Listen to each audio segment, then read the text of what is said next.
Imagina que você comprou um carro financiado. Ele tá lá na tua garagem, você usa todo dia, mas tecnicamente ele não é seu. Pelo menos não até você pagar a última parcela. No mercado financeiro, isso tem um nome, se chama alienação fiduciária. Então fica nesse vídeo que eu vou te explicar tudo, sem enrolação, como esse mecanismo funciona e por que ele está presente na vida de milhões de brasileiros. Mas é claro, já deixa seu like, se inscreve no canal, já dá um comentáriozinho aqui, porque isso é super importante para continuar fazendo vídeos como esse.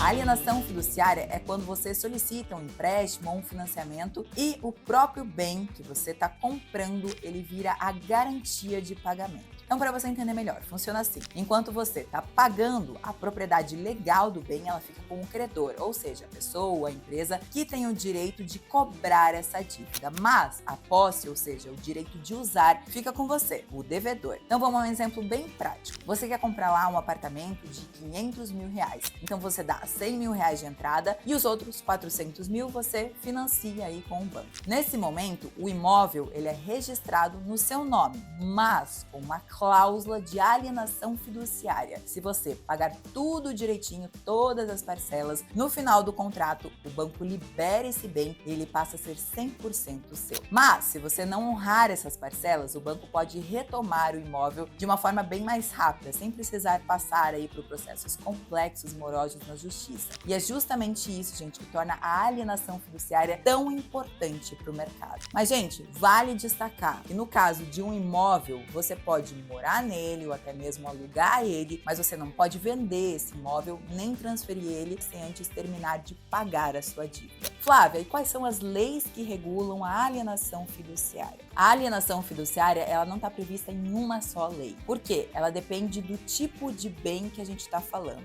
Em todos os casos, o contrato de alienação fiduciária precisa deixar claro o valor da dívida, o prazo, o número de parcelas, a taxa de juros e os critérios de atualização monetária. Tudo na mesa, sem surpresa nenhuma para você. Flávia, e quais são aí os riscos para o devedor? O principal risco, é claro, é perder esse bem. Então, diferente da hipoteca, onde o credor precisa entrar na justiça para retomar o imóvel, na alienação fiduciária, a retomada pode acontecer por procedimento extrajudicial, direto no cartório. Isso é ótimo para o credor, né, porque é rápido e eficiente, mas para o devedor significa menos tempo de reação. E se o imóvel, Flávia, for a leilão, por exemplo, se for vendido por um valor maior do que a sua dívida, a lei protege o devedor aqui. O credor não pode ficar com o excedente, então o saldo que sobrar tem que ser devolvido a você, senão configura enriquecimento sem causa. E depois de pagar tudo, Flávia, então quando você vai lá, paga tudo, quita esse financiamento, acontece a consolidação da propriedade plena no seu nome. Então o banco é obrigado a emitir o termo de quitação de forma rápida e com esse documento aí você vai ao cartório fazer a baixa da alienação fiduciária no registro do imóvel. A partir daí,